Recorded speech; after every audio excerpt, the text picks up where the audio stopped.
Hello दोस्तों, कैसे हैं वो? क्या हाल है आप लोगों के?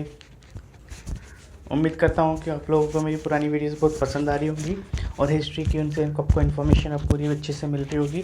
क्वेश्चन अगर आप ट्राई कर रहे होंगे तो आपको अब क्वेश्चंस जो हैं वो आप लगा पा रहे होंगे हिस्ट्री के। और उसके अलावा अगर आपने मेरी अभी तक पुरानी वीडियोस नहीं देखी हैं तो प्लीज़ हमारे चैनल पे जाके हमारी पूरी हिस्ट्री की पुरानी वीडियोस देख लीजिए। उनसे आपको बहुत हेल्प मिलेगी, बहुत मदद मिलने वाली है। ठीक है, क्वेश्चंस आप लगाने की कोशिश करें। SSC, UP TET, C TET और यूपी पीएससीज और जितनी भी स्टेट पीएससीज हैं उनमें बहुत हेल्प मिलने वाली है। बहुत अच्छे अच्छे क्वेश्चन से पूछे जाते हैं हिस्ट्री से। और बहुत इम्पोर्टेंट, हम जो ये सीरीज़ पूरी हिस्ट्री की चला रहे हैं बहुत इम्पोर्टेंट है हमारे जो जितने भी कॉम्पिटिटिव एग्ज़ाम्स हैं उनके लिए। ठीक है, और उसके अलावा मैं आपसे ये कहता हूँ कि प्लीज़ हमारी इस वीडियो को लाइक करें, शेयर करें और हमारे इस यूट्यूब चैनल हेल्पिंग ब्रेन्स को आप सब्सक्राइब करें। बेल आइकन भी प्रेस कर दें, क्योंकि बेल आइकन प्रेस करने से आपको क्या होगा कि हमारी आने वाली सभी वीडियोस की नोटिफिकेशन मिलती रहेगी। क्योंकि हमारे जो चैनल में और दूसरी वीडियोस भी अपलोड की जा रही हैं, दूसरे लेक्चर्स भी हम दे रहे हैं, जैसे फ़िलासफ़ी हुआ, करंट अफेयर्स हुआ, एप्टीट्यूड हुआ। करंट अफेयर्स के लिए भी बहुत अच्छी अच्छी वीडियो हम डाल रहे हैं। तो प्लीज़ वो आप सब्सक्राइब करेंगे तो आपको सारी नोटिफिकेशन मिलेंगी और उनको भी आप जो है उनको देखें, वॉच करें और नोट्स बनाते रहें और क्वेश्चंस भी लगाते रहें साथ साथ। ठीक है, इससे पहले कि हम अपनी इस हिस्ट्री के सफ़र को आगे करें, मैं राहुल आपका हमारे इस यूट्यूब चैनल हेल्पिंग प्रिंस में स्वागत करता हूं। और इससे पहले कि हम जब आगे बढ़ें तो मैं आपको ये दिखाना चाहता हूं कि किस तरह से हमारी जो ये देखिए हिस्ट्री का मैप है, ये आप मैं दिखाना चाहता हूं किस तरह से हम आगे बढ़ते रहे हैं। देखिए ये हमारा पूरा जो क्या कहते हैं 2700 500 के आसपास की बात है, 2500 बीसी की। उसके बाद में देखिए ये हमारा वैदिक जनपद हमारे डेवलप हुए हड़प्पा काल से। हम जो जो हमारा इंडस वैली सिविलाइजेशन से अब ये महाजनपद की तरफ हम बढ़ रहे हैं। महाजनपद क्रिएट हो चुके हैं अब हमारे। देखिए मल्ल, व्रज्जी, काशी, कौशल, कुरु, सुरसेन, वत्स, गंधार, कंबोजा, ठीक है, पंचाल, मत्स्य, मगध। अब ये मगध किंगडम जो है हमारा 580-90 के आसपास में हमारा शुरू हो गया है। उसके अलावा ये देखिए पूरा शिशुनाग एम्पायर हो गई शुरू। ठीक है, शिशुनाग में आगे आगे आपको जब मौर्यन एम्पायर, मगधन एम्पायर पढ़ाऊंगा तो उसमें अच्छे से हम बात करेंगे। कलिंग है, नंद डायनेस्टी आ गई। नंद डायनेस्टी देखिए कितनी बड़ी है। देन मौर्य एम्पायर क्रिएट होती है। मौर्य एम्पायर देखिए कितना लंबा, इन्होंने कितनी बड़ी एम्पायर ये बन चुकी थी मौर्य एम्पायर। ठीक है, अब इसी वीडियो को हम यहाँ पर मौर्य एम्पायर तक हम बात करेंगे। उसके बाद में हम सीधे अपने लेक्चर पे आते हैं। ये वीडियो आप प्लीज़ इसको अच्छे से देखिएगा। और अब हाँ जी,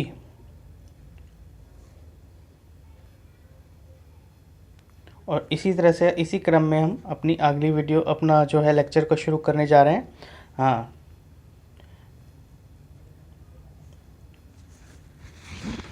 ठीक है, तो हमने लास्ट जो लेक्चर था हमने बुद्धिज़्म और जैनिज़्म के बारे में पढ़ा था, कैसे कैसे उनकी ओरिजिन हुआ उसके बारे में सब पढ़ा था हमने। ठीक है, तो आज हम वहीं से हम थोड़ा सा एक बार देख लेते हैं पुराना हमने क्या क्या लेक्चर में क्या कवर किया था, और उसके बाद में हम आगे बढ़ेंगे और थोड़ा बहुत बुद्धिस्ट का कंसेप्ट हम थोड़ा सा और अच्छे से करेंगे, जैनिज़्म का कंसेप्ट थोड़ा सा और अच्छे से समझेंगे उसको। ठीक है, और देन हम शुरू करेंगे मगध एम्पायर। ये हमारा आज का प्रोग्राम है। हम इसी तरह से आज हिस्ट्री के इस सफ़र को आज हम शुरू करते हैं। तो चलिए हम अपने हिस्ट्री के सफ़र में आगे बढ़ते हैं। तो सबसे पहले हमने जो लास्ट लेक्चर में हमने पढ़ा था कि जो बुद्धिज़्म है हमारा उसमें किस तरह से हमारे गौतम बुद्धा के बारे में हमने पढ़ा था, जो फाउंडर हैं बुद्धिज़्म के। ठीक है, उनका जन्म कहाँ हुआ था? लुम्बिनी में अराउंड 563 बीसी में, और वो क्षत्रिय क्लैन के थे, ये हमने पढ़ लिया था। ठीक है, लुम्बिनी जो थी एक रिपब्लिक थी। ये बहुत अच्छा फैक्ट है क्योंकि इस तरह के कंपैरिजन पूछे जाते हैं ऑब्जेक्टिव टाइप क्वेश्चंस में भी और सब्जेक्टिव क्वेश्चंस में भी हमारे इंपॉर्टेंट होता है। रिपब्लिकन पॉलिटी के बारे में कोई पूछेगा तो हम उसका आगे चल के ये हम एग्जाम्पल्स में दिख सकते हैं। तो ये इस टाइप की चीज़ें बड़ी इंपॉर्टेंट है। रिपब्लिक जहाँ पे भी हमें दो सब्जेक्ट का कॉन्फ्लुएंस मिलेगा, ठीक है, जैसे कि हमारा पॉलिटी और हिस्ट्री का कहीं कॉन्फ्लुएंस मिलेगा, प्लीज़ उन पॉइंट्स को ज़रूर आप नोट डाउन करें, ये पॉइंट्स कभी ना कभी पूछे जाते हैं।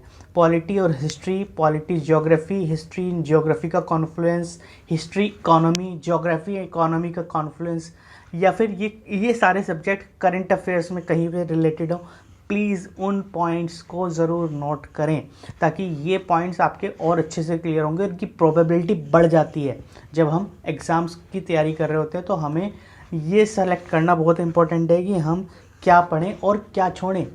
तो कॉन्फ्लुएंस वाले पॉइंट्स को प्लीज़ ना छोड़ें।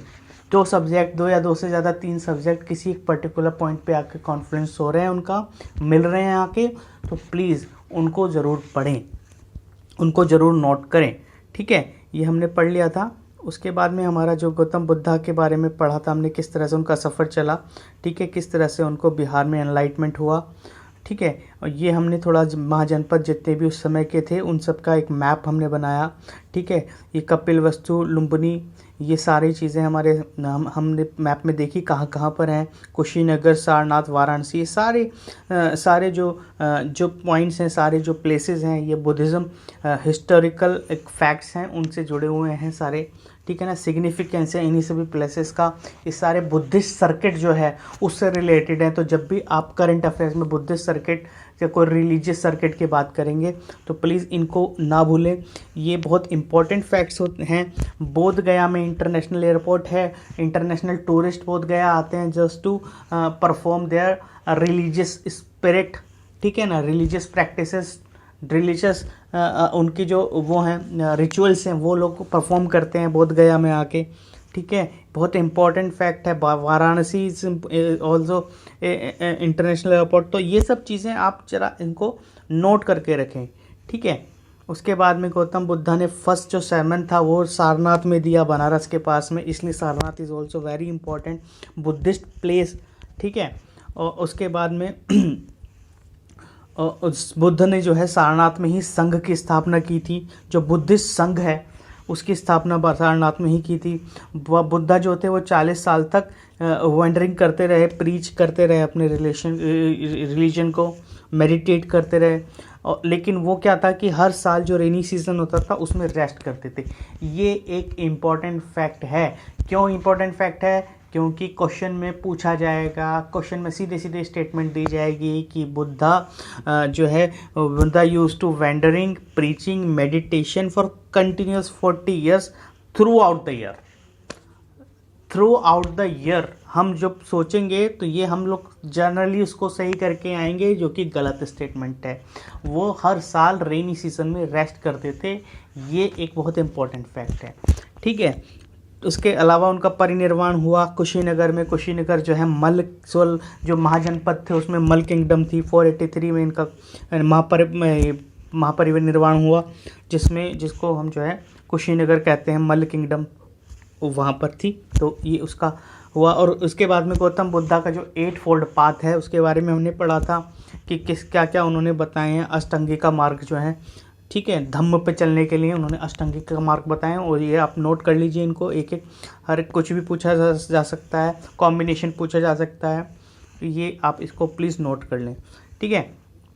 उसके बाद में निर्वाणा की definition as per Gautam Buddha, ठीक है, ये हमने पढ़ ली थी। Nirvana is condition when desires are conquered and man will be free from the cycle of birth and death, ठीक है। ये एक डेफिनेशन है as per Gautam Buddha, definition of nirvana as per Buddha. तो ये एक फिलोसफिकल डेफिनेशन है और ये जो रिलीजियस फिलोसफिकल जो कंसेप्ट है वो भी क्लियर करता है बुद्धिज़्म का, ठीक है। और इसको आप इम्पोर्टेंट इसलिए भी है क्योंकि ये क्वेश्चन जो है आपको जो सब्जेक्टिव क्वेश्चन आप लगाओगे तो उसमें बहुत इंपॉर्टेंट आएगा। ये बहुत इंपॉर्टेंट स्टेटमेंट है।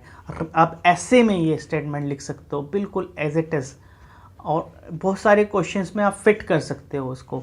जैसे आप जो है किसी क्वेश्चन में जो है इंट्रोडक्शन में आप इसको लगा सकते हो, या आप कंक्लूड करोगे किसी क्वेश्चन को तो उसमें आप इसको यूटिलाइज कर सकते हो। बहुत सारे क्वेश्चन होंगे ऐसे, ठीक है। ऐसे में तो आप बिल्कुल फिट कर सकते हो, there is no doubt about it, ठीक है।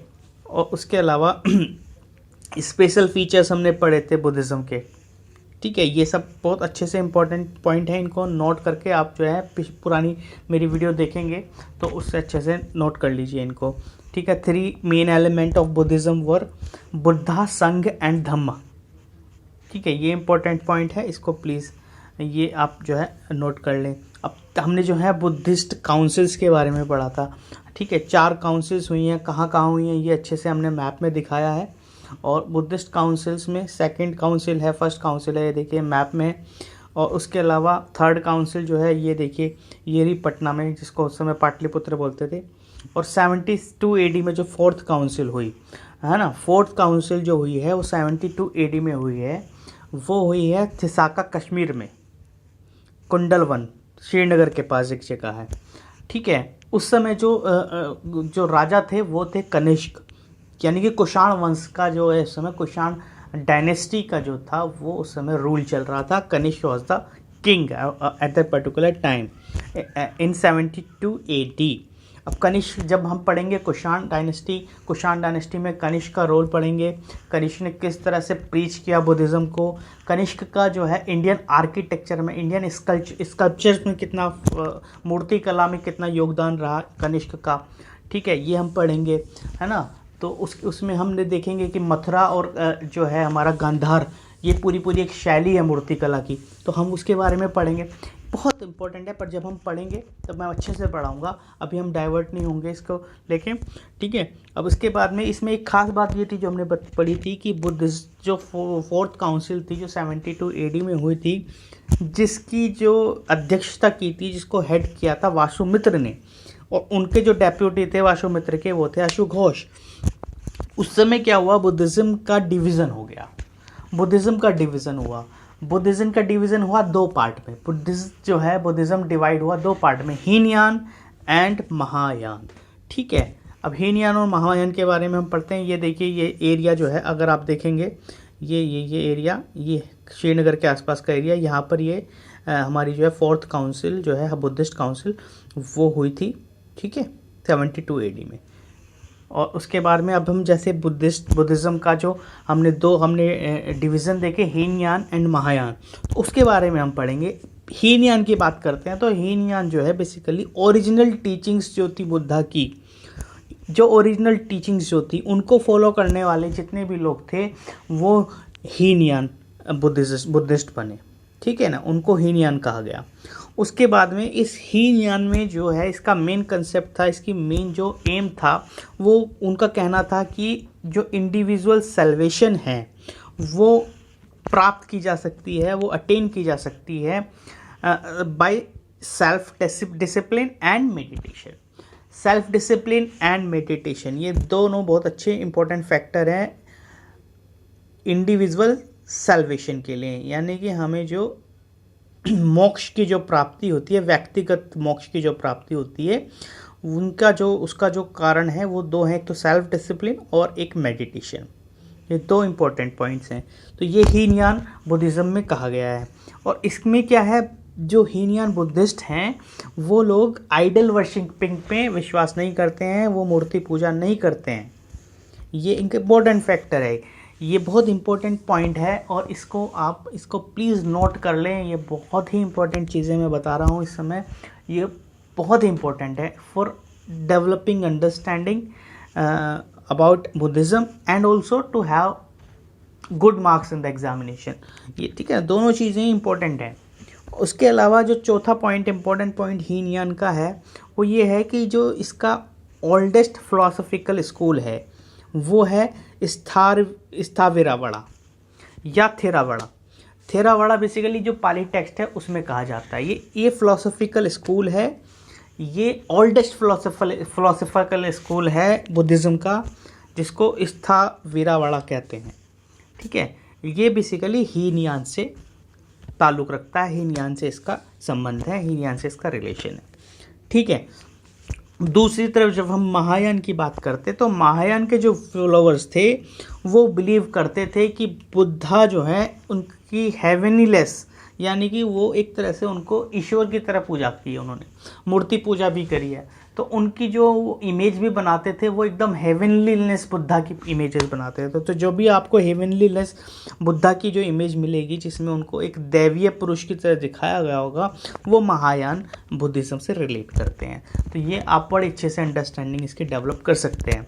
उसके अलावा ये आइडल वर्शिपिंग करते थे महायान, ठीक है ना। अब इनके जो दो फिलोसॉफिकल स्कूल्स हैं, जो मुख्य फिलोसॉफिकल स्कूल हैं, जो इनके जो दो दर्शन संस्थान हैं, एक तो माध्यमिका है और दूसरा योगाचार है। प्लीज़ इन दोनों को नोट करें, ये पूछा जाएगा, ये मैच ऑफ द फॉलोइंग्स में पूछा जाएगा और इसको 80% कैंडिडेट्स गलत करके आएंगे।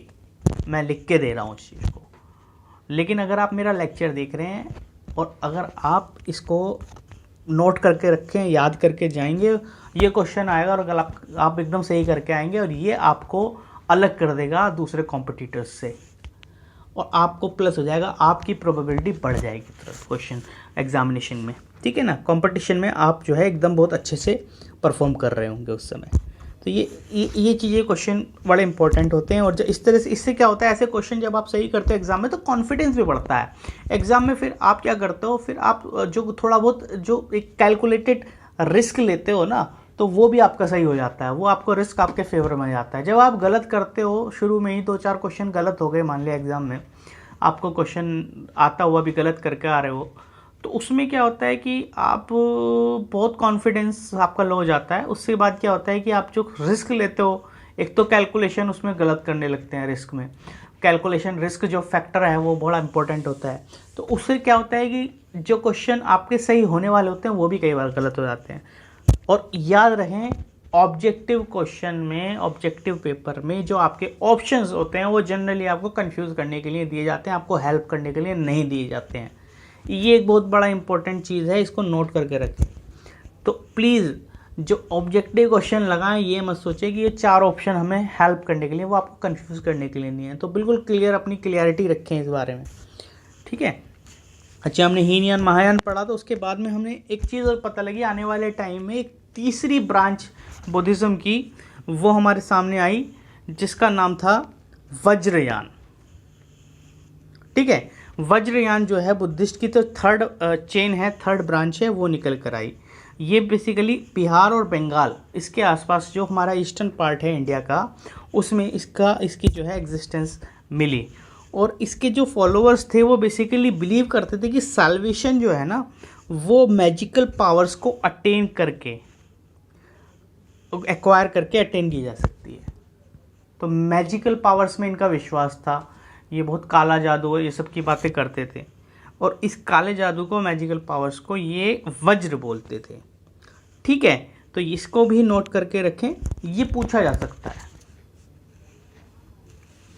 उसके अलावा जो बुद्धिस्ट जो टेक्स्ट हैं, जिनको हम त्रिपिटक बोलते हैं, बेसिकली कैनोनिकल टेक्स्ट है। कैनोनिकल टेक्स्ट का मतलब होता है कि जो हमारा जो रिलीजियो लीगल जो हमारी पोर्शन होता है उसको कैनोनिकल बोलते हैं।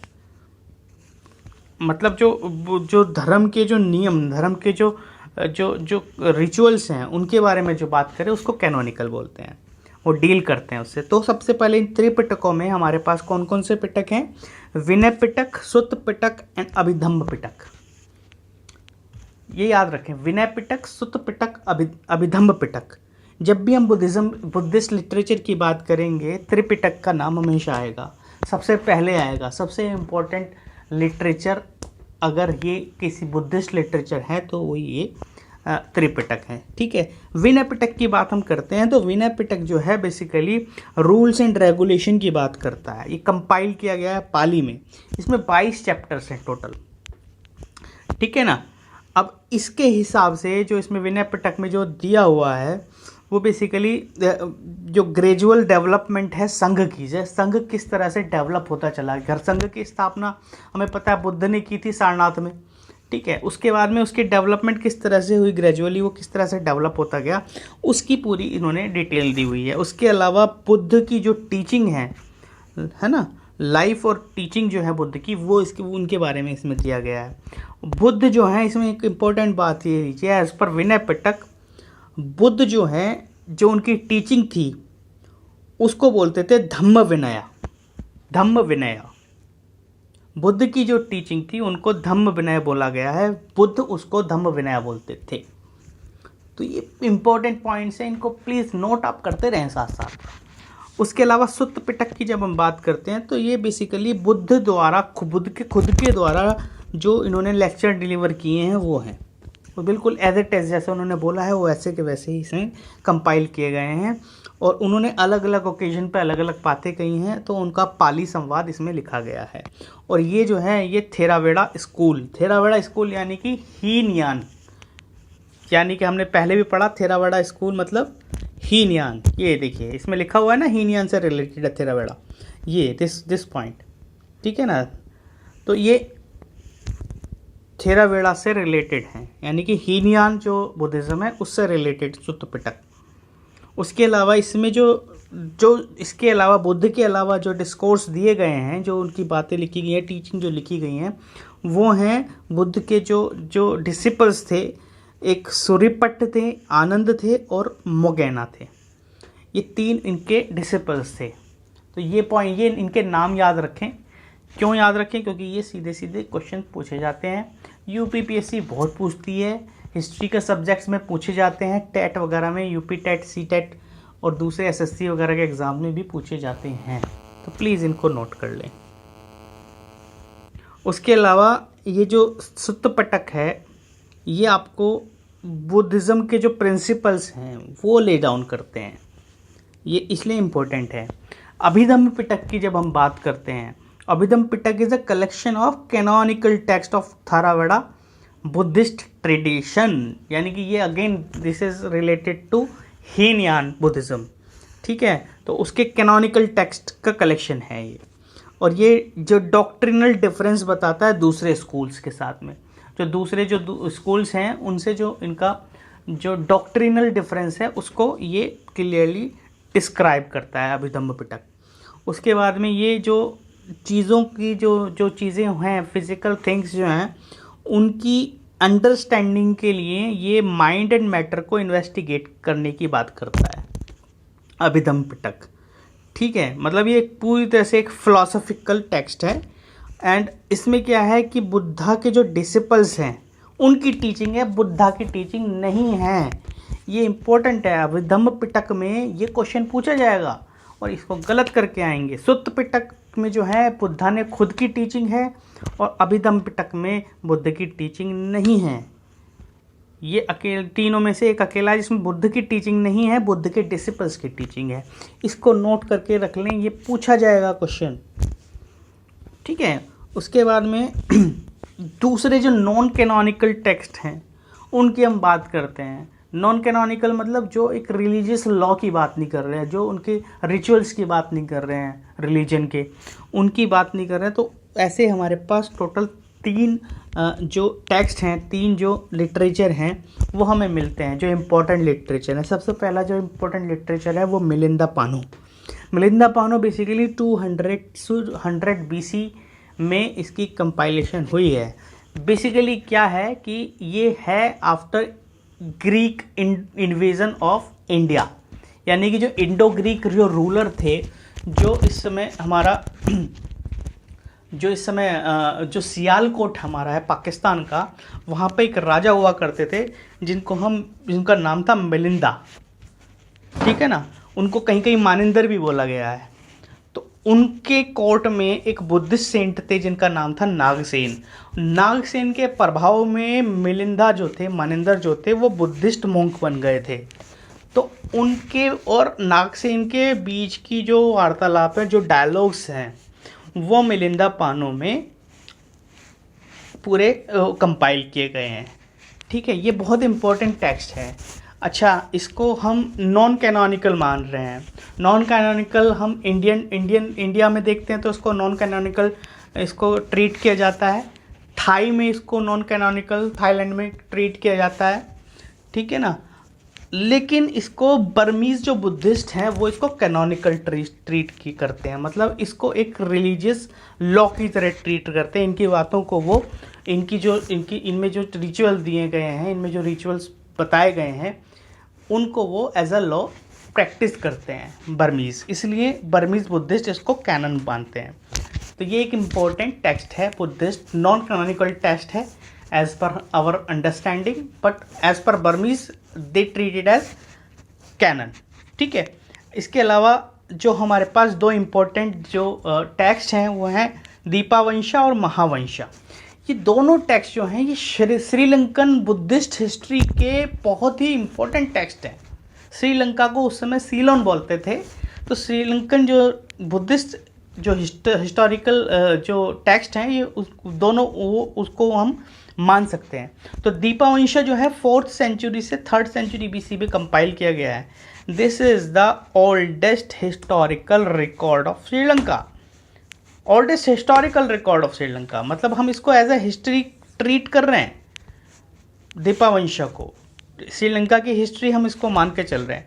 इसके अलावा महावंशा जो है जो कि 5th सेंचुरी BC में कंपाइल किया है, as per period Mahavamsa is older than Dipavamsa, but this is not treated as the historical record. Basically ये एपिक पोएम है जो कि पाली में कंपोज की गई है श्रीलंका में। कब की गई है? ये बुद्धिस्ट मॉन्क थे, उन्होंने 5th सेंचुरी BC में कंपाइल की थी। और ये उस समय जो एक जगह थी अनुराधापुरा, महासेना उसके राजा थे, उनके पीरियड में इसको कंपाइल किया गया। ये बहुत ही इंपॉर्टेंट पॉइंट्स हैं, इनको प्लीज़ नोट करें और इनको याद करके रखें। और ये आएंगे, ये क्वेश्चन आएंगे, पक्का आएंगे, किसी भी एग्जाम में पूछे जा सकते हैं। उसके बाद हमने ये पूरा बुद्धिज़्म हम जब ख़त्म करते हैं तो उसके बाद में हमारे पास जैनिज़्म की बात आती है। जैनिज़्म में हम जैसे शुरुआत करते हैं तो हम सबसे पहले इंपॉर्टेंट चीज़ हमने लास्ट लेक्चर में पढ़ा था कि वर्धमान महावीरा जो थे उनको जो हम रियल फाउंडर मानते हैं जैनिज़्म का। ही वॉज द 24th तीर्थंकर and he was the successor of 23rd तीर्थंकर पार्श्वनाथ जी। ठीक है ना। और जैनिज़्म के जो फर्स्ट तीर्थंकर थे वो ऋषभ देव जी थे। ठीक है, और वही हमने पढ़ा था कि वैशाली में, बिहार के वैशाली में इनका 540 BC में इनका जन्म हुआ था, बॉर्न हुआ था। और ये क्षत्रिय क्लैन से बिलोंग करते थे, ये भी लाइक गौतम बुद्धा। और उसके अलावा हमने आगे बहुत सारी चीज़ें पढ़ी थी इनके बारे में। ठीक है, तो इनकी कब इनको जो है कैवल्य का प्राप्त हुआ, ज्ञान प्राप्त हुआ।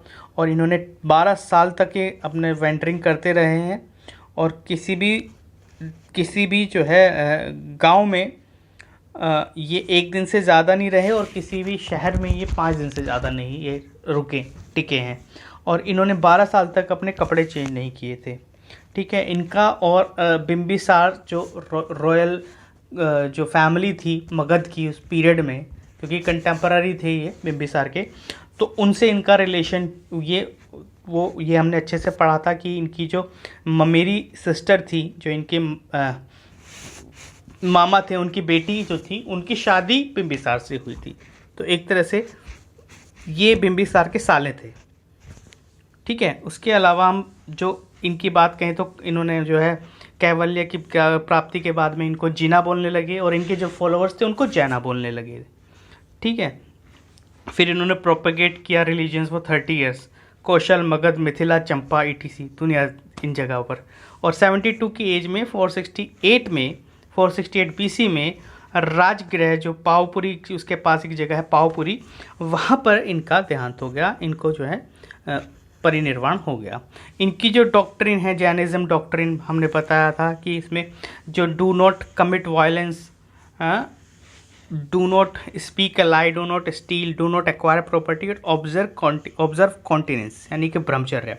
तो इनमें से जो 5वां जो है लास्ट ऑब्जर्व कॉन्टिनेंस, ये महावीर जो हैं वर्धमान महावीरा द्वारा ही ऐड किया गया है इनकी जैनिज्म की जो डॉक्ट्रिन है। बाकी जो 4 हैं वो पार्श्वनाथ जी जो 23rd तीर्थंकर थे, उन्होंने जो है उसको इनमें ऐड किया था, उनकी डॉक्ट्रिन है। ठीक है, उसके अलावा इन्होंने बाकी चीज़ें बताई, अहिंसा और नॉन इंजरी की बात करते रहे और ये बहुत इम्पोर्टेंट पॉइंट रहा जैनिज्म का।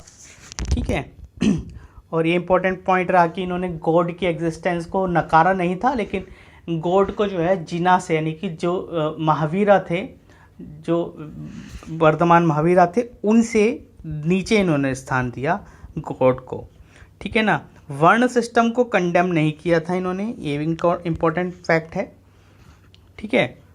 उसके अलावा जो इनके त्रिरत्न हैं जैनिज्म के, right knowledge, right faith, right action, इनकी बात हमने कर ली थी, ठीक है ना। और ये हमने बताया था कि ये वॉर और एग्रीकल्चर प्रोहिबिटेड हैं जैनिज्म में, और जैन जो है मेनली जो कन्फाइंड हैं वो ट्रेड पर ही कन्फाइंड रहे हैं, है ना। उसके अलावा हमने देखा था कि किस तरह से चंद्रगुप्त मौर्य भी एक जैन बन गए थे, ठीक है, और कर्नाटक चले गए थे, वहाँ जाकर उन्होंने जैन धर्म की जो है प्रचार किया। उनको उसी की तरह लास्ट अपना समय, अंतिम समय ऐसे ही व्यतीत किया। उसके अलावा हमने जैन काउंसिल्स पढ़ी थी, टोटल 2 काउंसिल हुई हैं जैन धर्म की। तो पहली काउंसिल हमने पढ़ी थी कि 3rd सेंचुरी BC में जो हुई थी वो स्थूलभद्र और स्थूलबाहु की अध्यक्षता में पाटलिपुत्र में हुई। 3rd सेंचुरी BC, बेसिकली ये वही पीरियड था 3rd सेंचुरी BC का जब चंद्रगुप्त मौर्य बेसिकली राजा थे उस समय मगध के। पाटलिपुत्र कैपिटल थी और पाटलिपुत्र में ही ये जैन काउंसिल हुई थी उस समय, ठीक है ना। इसमें 12 अंगाज़वर कंपाइल हुए थे।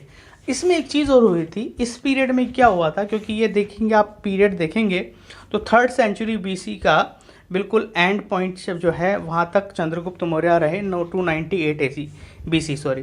तो इस पीरियड में ये चंद्रगुप्त मौर्य का अंतिम पीरियड था और इसी में ही जैन काउंसिल जो हुई थी। तो इसके बारे में एक कहानी ये है कि उस समय काउंसिल से जस्ट कुछ समय पहले ही जो था पाटलिपुत्र में, मगध में एक बहुत बड़ी बाढ़ आ गई थी, बहुत फ्लड आ गया था, बहुत बड़ा भयंकर फ्लड आ गया था। और उसके बाद में क्या हुआ, वहाँ भुखमरी हो गई, तो वहाँ पे जो है रहना बड़ा मुश्किल हो गया था। तो जो जैन काउंसिल जो थी, फर्स्ट काउंसिल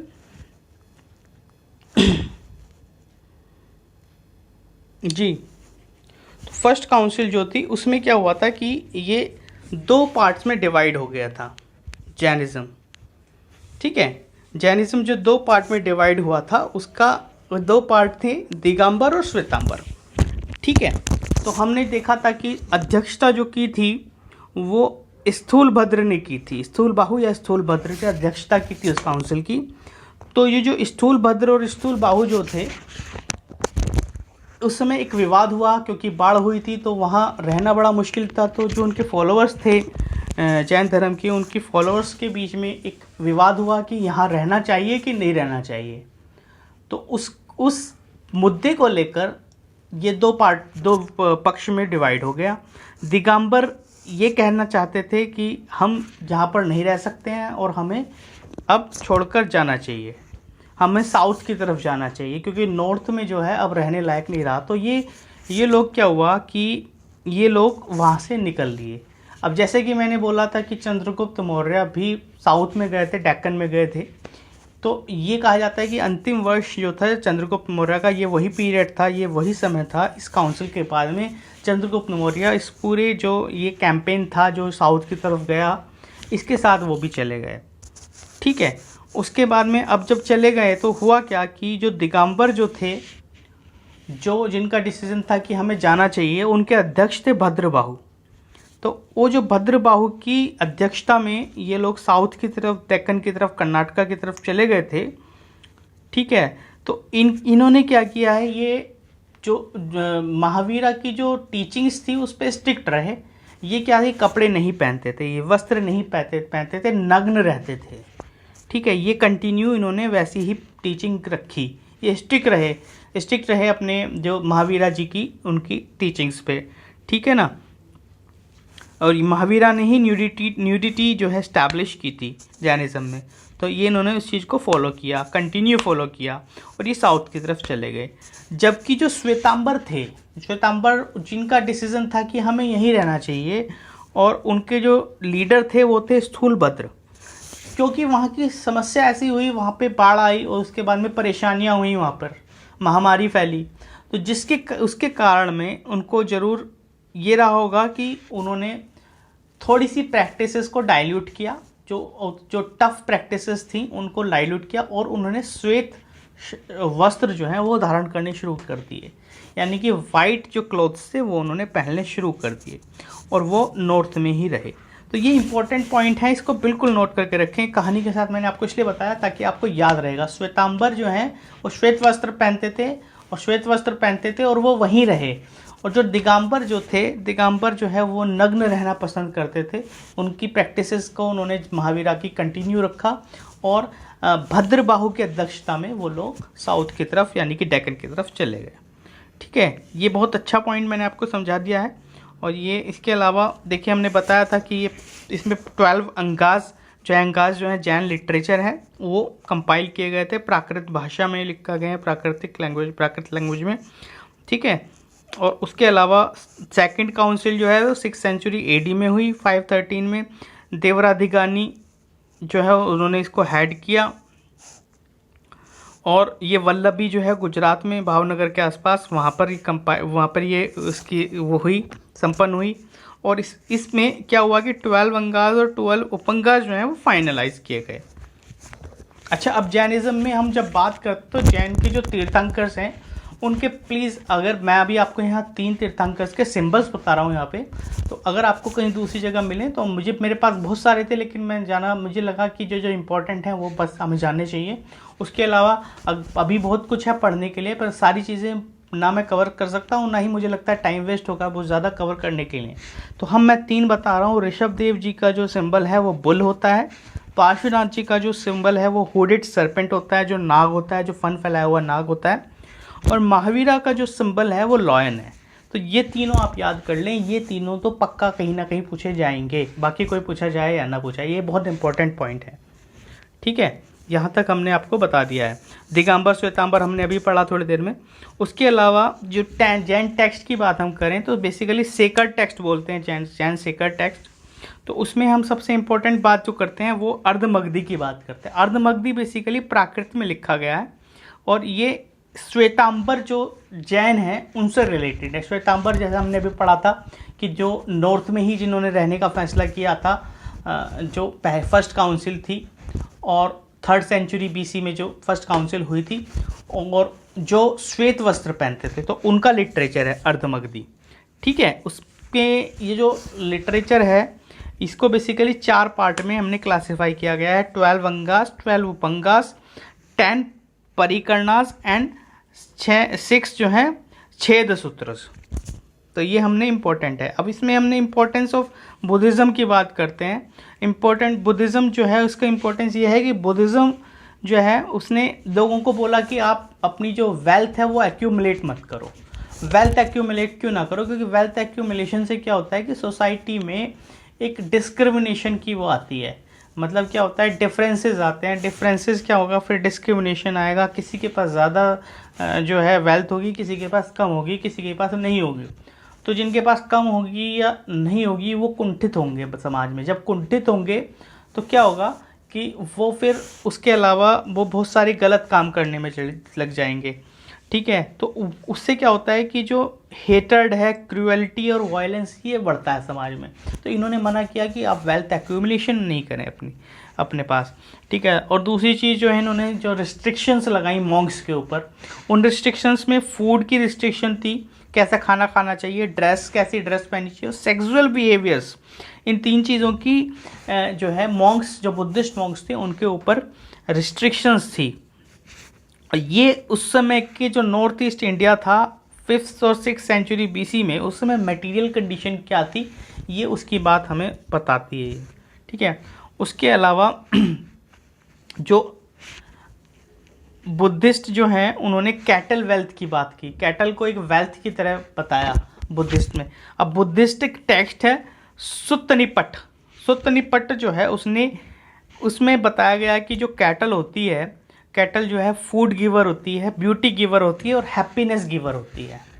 ठीक है, तो कैटल का बड़ा इन्होंने इम्पोर्टेंट रोल बताया है सुत्तनिपट में, बुद्धिज़्म में। ठीक है, अब इस बात को देख के और इन बुद्धिज़्म की इन प्रैक्टिसेस को देख के ये अपेरेंटली ये लगता है कि जो ब्राह्मणिज्म में जो हमारे पास बुद्धिस्ट काउ जो है सेक्रेडनेस जो है काउ की, और नॉन वायलेंस जो है काउ के प्रति जो भावना जो आई है वो यहाँ से आई है।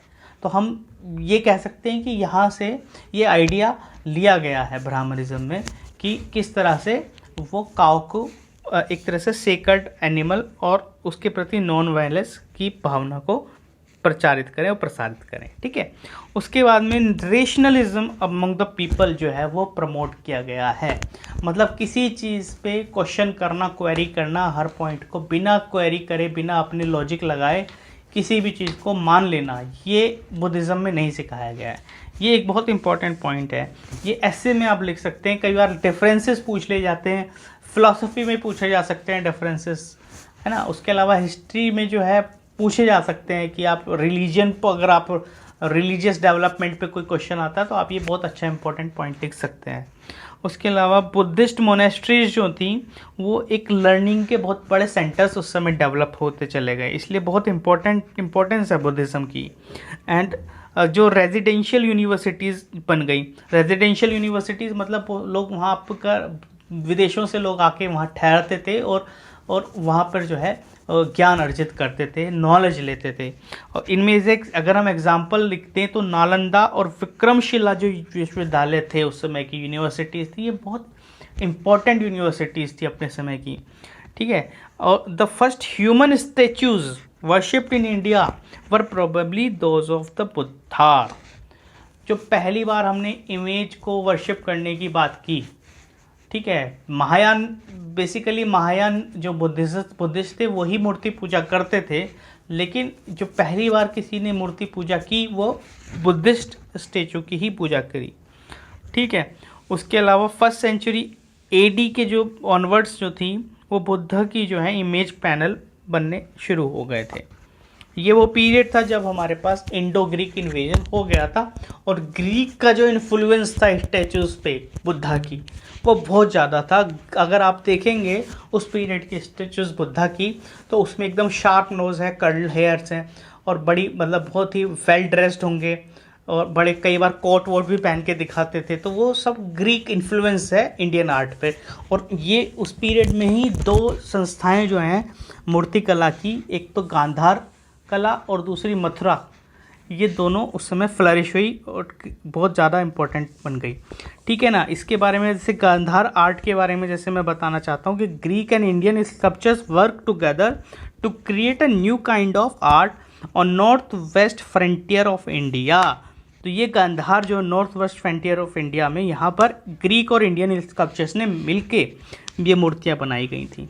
रॉक कट केव आर्किटेक्चर जो है ये भी इसी समय बहुत अच्छे से बनाया गया। जैसे बाराबार हिल्स जो हैं गया में ड्यूरिंग मौर्याज के टाइम पे ये बनाई गई और नासिक में जो है ये बहुत अच्छा एग्जांपल है रॉक कट केव आर्किटेक्चर का।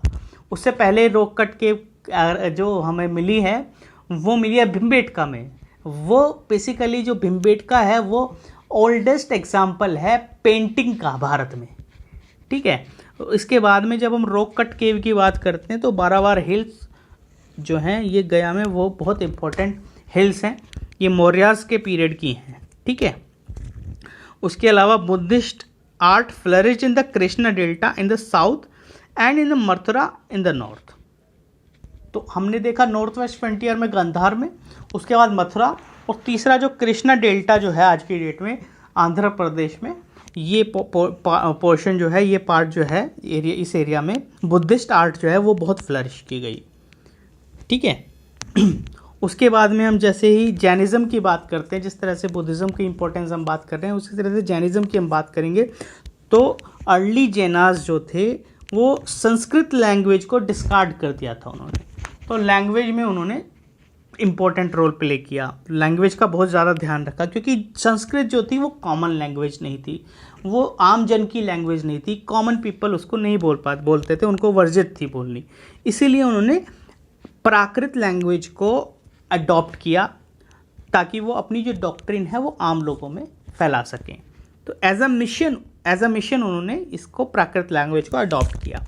उसके अलावा जैन रिलीजियस लिटरेचर जो थे, जिनको अर्धमगधी कहते हैं, वो 6th सेंचुरी AD में गुजरात के वल्लभी में इनका कंपाइलेशन हुआ। हमने अभी पढ़े अर्धमगधी पिछली अपनी स्लाइड में, तो ये वही बात कर रहे हैं। उसके अलावा जो रीजनल लैंग्वेजेस हैं, देखिए कितना इंपॉर्टेंट रोल प्ले किया इन दोनों रिलीजन्स ने इंडिया के जो डेवलपमेंट में।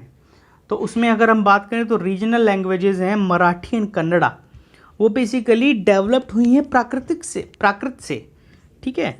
उसके अलावा जो जैन की जो राइटिंग है जैनिज़्म की और मैन्युस्क्रिप्ट्स जो हैं, तो वो गुजरात और राजस्थान के श्राइन्स में जो है वहाँ पे मिलती हैं, जो कि पब्लिश नहीं हो पाई हैं अभी तक। तो वो बहुत इम्पोर्टेंट जो मैन्युस्क्रिप्ट्स हैं। In early medieval times the Jainas also made good use of Sanskrit and wrote text in it. अब लेटर स्टेजेस में, जब अभी तो हम ये पुरानी बात कर रहे हैं इनिशियल फेजेस में, जब प्राकृत लैंग्वेज को उन्होंने अपना एक जो एडोप्ट मोड ऑफ ट्रांसमिशन माना, उसके बाद में जब मिडिवल पीरियड की बात करें तो जैन जो थे उन्होंने संस्कृत को भी अपनाया और उन्होंने संस्कृत में भी काफ़ी ज़्यादा टेक्स्ट लिखे हैं। उसके अलावा early Jains were not image worshippers, ठीक है ना, तो इमेज वर्शिप नहीं करते थे जैन। बुद्धिज़्म में भी हम देखेंगे तो हीनयान जो बुद्धिस्ट हैं वो इमेज वर्शिपर्स नहीं थे, लेकिन महायान इमेज वर्शिपर्स थे। लेटर स्टेजेस में बुद्धिज़्म में भी मूर्ति पूजा करी जाने लगी थी। सेम बिल्कुल उसी तरह से जैनिज़्म में भी जो महावीरा और बाकी 23 और तीर्थंकर्स हैं उनकी बाद में इमेज वर्शिप करने लगे थे। Beautiful and sometimes massive images of stone were sculpted specially in Karnataka, Gujarat, Rajasthan and MP. मैंने एक एग्जांपल आपको नहीं बताया इसका। जैन धर्म में जो है एक जगह है मैसूर में, स्वर्ण बेला गोला एक जगह है जहाँ पे गोमतेश्वर बाहुबली की मूर्ति लगाई हुई है, बहुत ऊंची मूर्ति है, ठीक है। तो उसके बारे में थोड़ा आप पढ़िएगा, बहुत अच्छी मूर्ति है वो। तो ये मैसिव इमेज मेकिंग जो है स्टोन की, उसका एक बहुत अच्छा एग्जाम्पल है। रिलीजियस जो है वो स्टेचू है वो, ठीक है ना। और इसलिए कहा जाता है कि जो पार्श्वनाथ थे उनके 100वें बेटे हैं, उनके 100 बच्चे थे, तो उनमें से 100वें बेटे की वो मूर्ति है जिनका नाम बाहुबली था, ठीक है। और उसके अलावा ancient Jain art is not as rich as Buddhist. तो जैन आर्ट जो है वो उतनी रिच नहीं है जितनी बुद्धिस्ट आर्ट है। उसके अलावा इनके जो कॉजेज ऑफ ओरिजिन की हम बात करेंगे, असल में ये इनका ओरिजिन हुआ क्यों। बेसिकली क्या हुआ कि जो वो पीरियड था जिस समय ब्राह्मणिकल प्रैक्टिसेस बड़ी कुल चरम पे थी, हमारे वर्ण सिस्टम बहुत अच्छे से गढ़ गए थे, ठीक है। उसके अलावा नई रिलीजन जो है, नई एग्रीकल्चर इकोनॉमी, क्योंकि हमने पास आयरन की खोज हो चुकी थी तो एग्रीकल्चर बहुत अच्छे से हो रही थी। तो अब क्या हुआ था, उस समय तक जो हमारा थर्ड वर्ण था वैश्य जो थे वो क्या कहते हैं, एग्रीकल्चर करते थे। और उसके बाद में जब वो एग्रीकल्चर बढ़ने लगी, उनको फ्लरिश होने लगे, तो उनको अब नए धर्म की, उनको अपने वो जो पुरानी जो प्रैक्टिसेस थी वो एक्सेप्ट नहीं हुई। और उन्होंने, ये भी कहा जाता है कि नए धर्म को जैसे ही उनको ऑप्शन मिला तो उन्होंने उसको अपनाया, इसलिए ये बहुत ज़्यादा तेज़ी से फैले दोनों धर्म उस समय। उसके अलावा जो क्षत्रिय क्लान जो थी, जिनका ब्राह्मणिकल रिचुअलिस्टिक डोमिनेशन जो था, उनको वो एक तरह से स्वीकार नहीं कर पा रहे थे, और उन्होंने उसके खिलाफ एक तरह से एक प्रोटेस्ट मूवमेंट वो शुरू किया था। आप देखेंगे तो आप नोटिस करेंगे कि जो महावीरा, बल्कि जैन के दूसरे भी जो जैन धर्म के तीर्थंकर थे वो सभी के सभी क्षत्रिय थे, और उधर गौतम बुद्धा भी क्षत्रिय क्लान से थे, ठीक है। उसके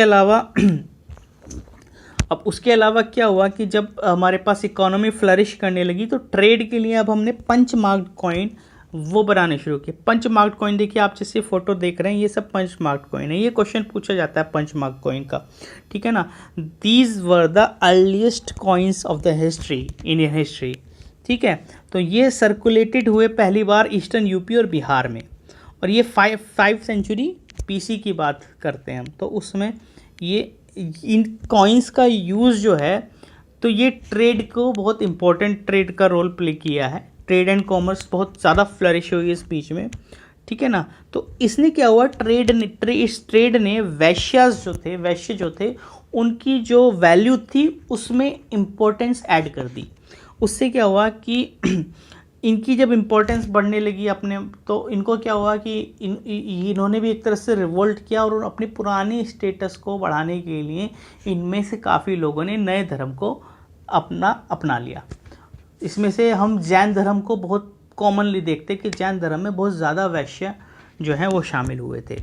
उसके अलावा preaching of non violence would put an end to wars, मतलब क्या हुआ उस समय बहुत ज़्यादा जो है महाजनपद क्रिएट हो चुके थे, बड़ी बड़ी किंगडम्स बन चुकी थी, तो एक्सपेंशन होने लगा अपने किंगडम्स का, तो आपस में एक्सपेंशन की वजह से कॉन्फ्लिक्ट होने लगा। कॉन्फ्लिक्ट को किसी हद तक इन दोनों धर्मों ने, इन दोनों रिलीजन्स ने उस पर स्टॉप लगाने की कोशिश की और ट्रेड और कॉमर्स को प्रमोट करने की कोशिश की बिटवीन द किंगडम्स। तो ये एक इम्पॉर्टेंट पॉइंट रहा, इस वजह से ये जो है वो बढ़ा। अब ये हमने बुद्धिज़्म और जैनिज़्म कंप्लीट कर लिया है यहाँ तक अपना। इसके बाद हम जो बात कर रहे हैं वो मगधन एम्पायर की बात कर रहे हैं, टेरिटोरियल स्टेट्स की बात कर रहे हैं। तो 6th सेंचुरी BC ऑनवर्ड्स जब हम बात करते हैं तो आयरन वीपन क्रिएट हो गए। उसके हिसाब से उसके बाद में क्या हुआ, जो वैरियर क्लास थी, जो लड़ाकों थे यानी कि जो क्षत्रिय थे, उनकी स्ट्रॉन्ग क्लास जो है वो क्रिएट हो गई। उसके बाद में एग्रीकल्चर जो टूल्स थे वो बहुत अच्छे टूल्स बनने लगे, तो उससे क्या हुआ कि पीजेंट्स जो थे वो बहुत ज़्यादा फूड ग्रेन्स बनाने लगे। तो उससे क्या हुआ, ये दोनों चीज़ों ने बहुत फूड ग्रेन्स ज़्यादा उगने लगे, ज़्यादा प्रोडक्शन होने लगा और टूल्स बहुत अच्छे हो गए हैं, हमारे पास वेपन्स बड़े शार्प हो गए हैं। तो इन दोनों ही चीज़ों ने जो टेरिटोरियल प्रोटेक्शन और एक्सपेंशन दोनों के लिए ही आर्मी की ज़रूरत पड़ी, ठीक है ना, स्टैंडिंग आर्मी रखने की ज़रूरत पड़ी। मिलिट्री और एडमिनिस्ट्रेटिव नीड्स को पूरा करने के लिए अब हम प्रोडक्शन भी अच्छी कर पा रहे थे, तो वो सब भी होने लगा। तो इसकी वजह से क्या हुआ, बड़ी बड़ी एम्पायर्स बनने लगी, किंगडम्स बनने लगी। उसके बाद में मटेरियल एडवांटेजेस जो हैं, ये सब जो मैं बता रहा हूँ दोनों ही मटेरियल एडवांटेजेस जो हैं, तो उन्होंने क्या किया उन्होंने जो हमारा जो प्रिंस था उसको इनेबल किया कि वो अपनी टेरिटरी एक्सटेंड करे। तो उसको एक्सटेंड करने के लिए उसके पास मौका मिला। अब उसको एक्सटेंड करने के लिए उसको आर्मी चाहिए थी, तो आर्मी उन्होंने रखी, ठीक है ना। तो उसके बाद में अब स्ट्रॉन्ग सपोर्ट जब हुआ तो वो जनपद बनने लगे। तो जनपद जो थे, जनपद कई सारे मिल के बनते थे, तो वो महाजनपद कहलाए बाद में, जब वो उनकी एक्सपेंशन ज़्यादा हो गया तो। और यही समय था जब टेरिटरी का जो आइडिया था वो स्ट्रेंथन हुआ। एक अपना जो जनपद वाला जो आइडिया था वो स्ट्रेंथन हुआ। उसके अलावा लार्जर और मोर पावरफुल जो जनपद होते थे उनको महाजनपद बोला गया। तो ऐसे कर करके अगर हम बुद्धिस्ट टेक्स्ट की बात करें तो हमें जो है 16 महाजनपद जो है 16 महाजनपद जो है उनका जिक्र हमें मिलता है, उनकी जो है इन्फॉर्मेशन हमें मिलती है। और उनमें से अंग, मगध, व्रज्जी, मल्ल, काशी, कौशल, वत्स, कुरु, पंचाल, मत्स्य एंड सुरसेना, ये 16 जो महाजनपद हैं इनका जिक्र हमें मिलता है, ठीक है ना। और उसके अलावा ये देखिए, ये सभी हमने लिस्ट करे हैं, ये 16 महाजनपद बुद्धिस्ट लिस्ट के हिसाब से।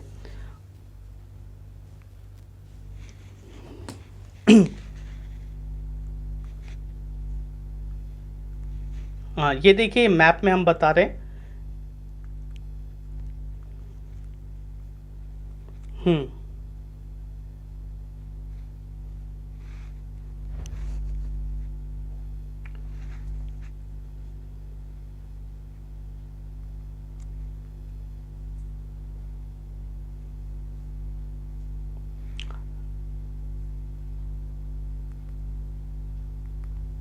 तो ठीक है दोस्तों, आज हम अपना लेक्चर अभी यहीं पर समाप्त करते हैं और नेक्स्ट लेक्चर में हम पढ़ेंगे किस तरह से मगधन एम्पायर जो है वो फ्लरिश हुई।